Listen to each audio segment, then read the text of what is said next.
Continuando, señores, con el desarrollo de este espacio de la semana, vamos a recordar que pueden buscar el contenido de este espacio en también el canal de YouTube de BTV, Canal 32, y pueden buscarnos en las redes sociales, en @LeonardoJaques, y también al amigo aquí, Ariel Gutiérrez Ariel Santana, Gutiérrez. en todas las Miren, plataformas digitales. entonces vamos ahora a otra entrevista interesante con un invitado politólogo, internacionalista, como él mismo se llama, latinoamericanista y ciudadano del mundo, Elvin Calcaño. ¿Cómo te sientes, Elvin? Un honor estar aquí, muchas gracias por la invitación. Elvin, como estudioso de los procesos políticos electorales que eres y como conocedor de la política vernácula, ¿cuál es tu parecer de estos procesos, de estos resultados que hubo en las elecciones de la República Dominicana, donde el presidente Abinader logró su reelección, no con el 70% que proyectaban algunos, no con el 50+1 que proyectaban otros, sino con un 58% casi, y una mayoría que logró en ambas cámaras del Congreso Nacional? ¿Cuál es tu parecer frente a esto? Sí, bueno, en el país a mí me parece que es algo que he comentado en algunos espacios anteriormente. En la elección pasada no ocurrió nada nuevo. Yo creo que eso es un elemento que hay que tener muy a destacar, muy en cuenta. Lo que estamos viendo en el país es una transición de un partido hegemónico a otro, lo que había sido el PLD, en términos de hegemonía, de constituir una mayoría que lograse controlar la mayor parte de la estructura del Estado. Eso ahora lo es el PRM. En ese sentido, hay una continuidad en el comportamiento electoral, que esto se estudia mucho de los procesos electorales, valga la redundancia. Hay una continuidad del comportamiento electoral del pueblo dominicano, que tiende a darle mucho poder a un solo partido. Eso es lo que viene ocurriendo en el país los últimos 30, 40 años. Siempre hay un partido grande que controla buena parte del Estado. Por otro lado, la base electoral del PLD está dividida en dos partidos, en la Fuerza del Pueblo y el PLD por un lado. Y mientras esa situación se mantenga y el PRM gobierne relativamente bien o excelente, vamos a decir que no gobierne mal, va a poder seguir en el poder de la manera que lo está haciendo. Y un tercer elemento, así a modo de inicio de la conversación, es que la abstención ya se convierte en un fenómeno estructural vamos a decir, del escenario sociopolítico dominicano. Vimos que en el 2020 hubo una abstención importante que había sido histórica en ese momento. No obstante, se entendía que debido a la pandemia, de ahí se explicaba esa abstención. Sin embargo, se sostiene en la elección pasada. En la elección anterior, del 19 de mayo de este año, cuando uno desagrega el voto del exterior, se queda en un 45% la abstención, que eso es un dato altísimo. Estamos hablando de que aproximadamente la mitad de la población dominicana decide no votar. Y eso, para mí, en mi criterio, y lo he manifestado, eso abre una serie de interrogantes y de preocupaciones que deben de invitarnos a reflexionar a los dominicanos y dominicanas, ¿no? ¿Por qué aproximadamente la mitad del país no está votando? En el histórico de otras partes del mundo, cuando se empieza a constituir ese tipo de abstención, se ve cuando en los estudios comparados que empieza a incrementarse los procesos de debilitamiento de esas democracias. Elvin, tú hablas de que hay una conducta que se está repitiendo, de que el pueblo le está dando mayorías absolutas siempre a un mismo grupo. Esa no es una democracia. Eso es bueno, la democracia tiene varios elementos, es una de las áreas que yo me dedico a estudiar más en el plano académico, ¿no? El fenómeno de la democracia, he dado clases de teoría de democracia en varios países, y la democracia tiene una parte que es procedimental y otra parte que es sustancial. Desde el punto de vista sustancial, sí llama a preocupación en términos de ese tipo de comportamiento electoral, sobre todo cómo se constituye ese comportamiento electoral cuando uno toma en cuenta fenómenos como el clientelismo, las maquinarias que arrastran y movilizan votos, sobre todo en sectores rurales y populares. Fíjense que en la elección pasada, tanto en mayo como en febrero, donde mayor tasa de participación hubo fueron en zonas rurales. Por ejemplo, en la provincia fronteriza votó casi el 80% de la gente, en tanto que en una provincia como Santiago y en el Distrito Nacional no votó ni el 50%. Fue por debajo casi de un 40%. Y eso ahí, Santiago fue por debajo del 40%, en el Distrito ¿Qué Nacional fue como el pudiese reflejar 42%. eso? Eso, desafección que los sectores sociales sobre todo donde hay una importante población joven, importante población de clase media, no se sienten identificadas con el proceso político dominicano. Entonces, en esa línea, desde el punto de vista sustancial, que tiene que ver con la democracia en su sentido fuerte, como se dice, ¿no? Participación democrática, involucramiento ciudadano, identificación de la gente con las instituciones, que eso es importante, ahí podríamos decir que hay preocupación, en mi opinión, en cuanto al estado de nuestra democracia. Ahora, desde el punto de vista procedimental, la democracia son unas reglas del juego.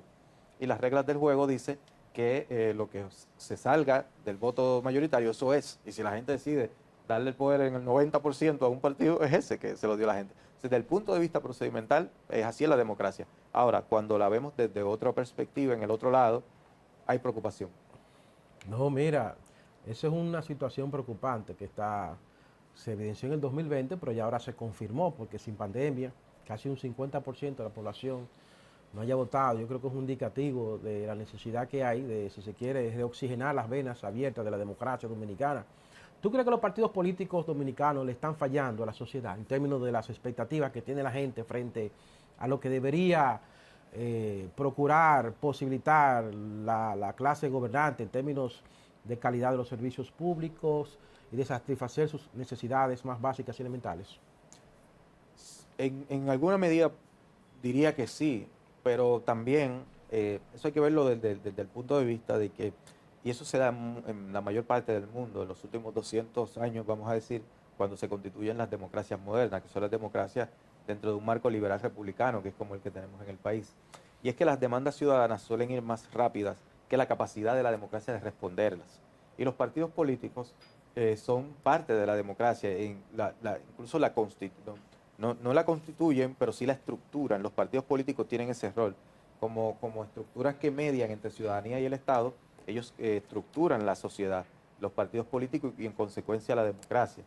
Entonces, yo lo que podría decir o ver, de lo que puedo ver, es que los partidos en nuestro país, sobre todo los partidos mayoritarios, están bastante atrás de las expectativas, demandas y de las nuevas formas de la gente de identificarse y de relacionarse. Están un poco atrás en ese sentido. Y por otro lado, los partidos también, vamos a decir, tienen un elemento como que de víctimas. ¿Por qué? Porque vivimos en el tiempo de la desafección con la política de la gente, que eso se está viendo en todo el mundo y no escapamos a esa realidad en nuestro país. Entonces mucha gente no se siente identificada con los partidos, pero es porque rechaza la política como tal, ¿no? Y eso no es tanto como la intuición que podría decir, bueno, pero es que por la corrupción y tal. No necesariamente. Hay sociedades donde el fenómeno de la corrupción no tiene, digamos, el nivel de fuerza que podría tener la República Dominicana, la presencia, y como quiera se identifica eso del distanciamiento de la gente con la política y con las estructuras representativas de la política. O sea, estamos enfrentando una especie de desafección política a nivel global, no es un tema que es exclusivo de la República Dominicana. Y se ha estudiado ya, se ha hecho algún estudio sociológico profundo para determinar qué es lo que está provocando esta desafección hacia los partidos políticos, hacia la política en sentido general, y que eso va afectando la concurrencia electoral en los procesos que vamos teniendo. Cada vez van menos. Sí, es de un tema que yo es un tema que me he dedicado a trabajarlo. He escrito capítulos de libros, artículos científicos sobre eso.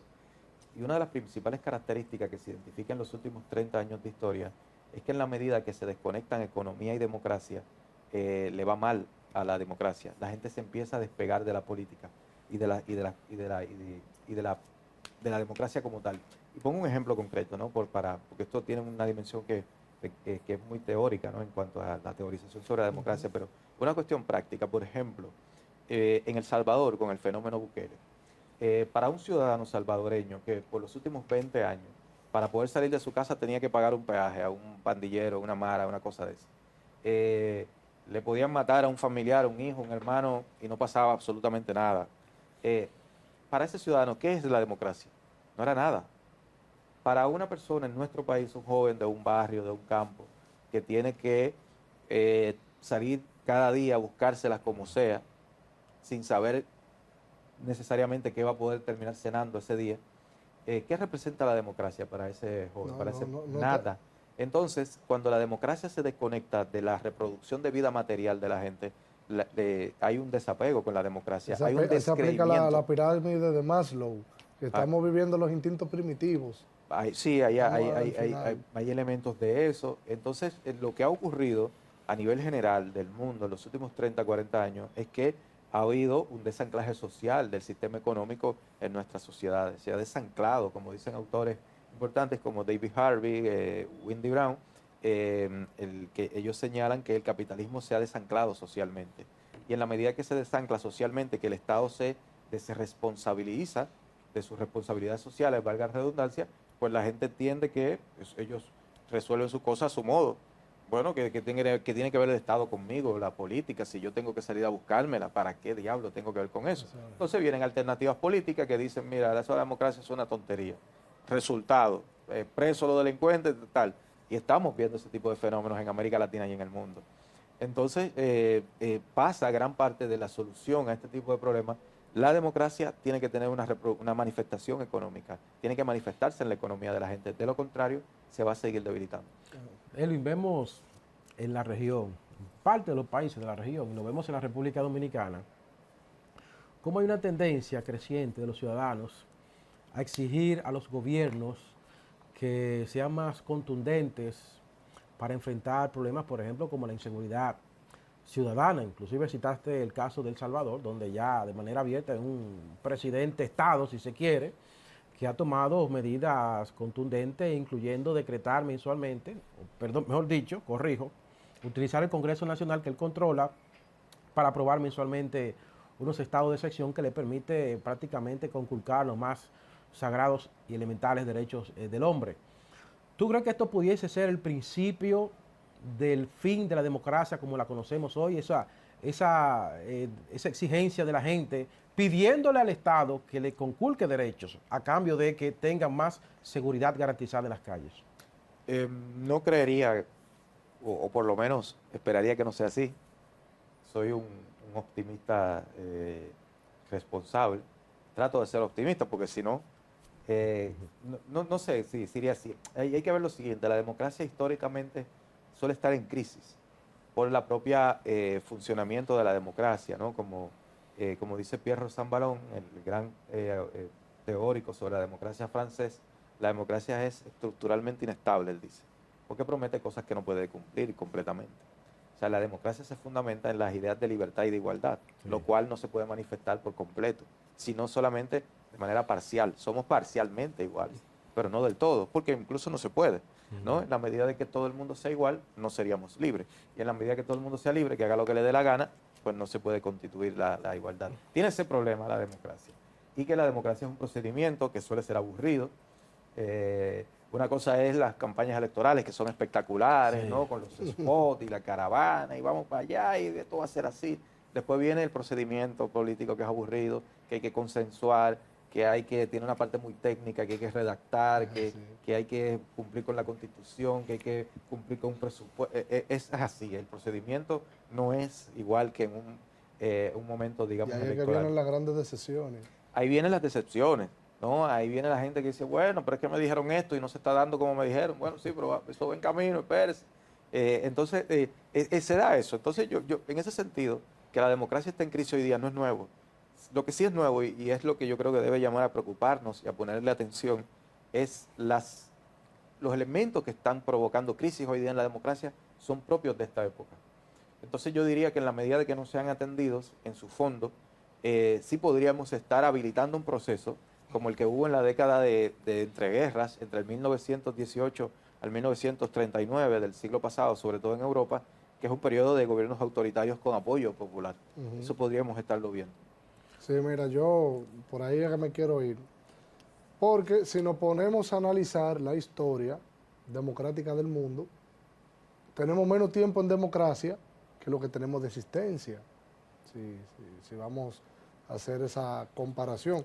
Por lo tanto, no pudiéramos estar ausentes de que pudiera existir un nuevo orden mundial en algún momento donde la democracia evolucione o cambie a un sistema que todavía ni siquiera nos lo estamos imaginando, porque ¿quién le iba a decir 1500, 2000 años atrás a las civilizaciones que las monarquías irían desapareciendo? Cuando era el sistema de gobierno que predominaba en esas épocas, quizá como una fórmula para preservar la democracia como la conocemos, pudiera establecerse el voto obligatorio, que tenga que ser una concurrencia obligatoria a ejercer el voto. ¿Pudiera ser esa una solución a esto? Yo no estoy de acuerdo con las soluciones que son obligatorias. Yo creo que la democracia es de persuadir, no de obligar, ¿no? La democracia tiene que ser capaz de persuadir a la gente, no de obligarla. Lo del voto obligatorio, a los sectores que promueven eso, yo les diría que echen un ojo a la región latinoamericana, a países donde hay voto obligatorio, que los resultados electorales no necesariamente son muy de aplaudir. Fíjense en Chile, que en Chile el voto es obligatorio cuando concierne a cuestiones constitucionales, ¿no? Por ejemplo, las últimas votaciones que hubo en Chile en septiembre del 2023 y luego me parece que en octubre del año pasado, en septiembre del 22 y luego en octubre del año pasado, que eran para aprobar las nuevas constituciones, ¿no? La primera que se propuso, sí, que se propuso una constitución muy progresista y muy tal, fue rechazada, luego se propuso una más acotada, conservadora, rechazada también.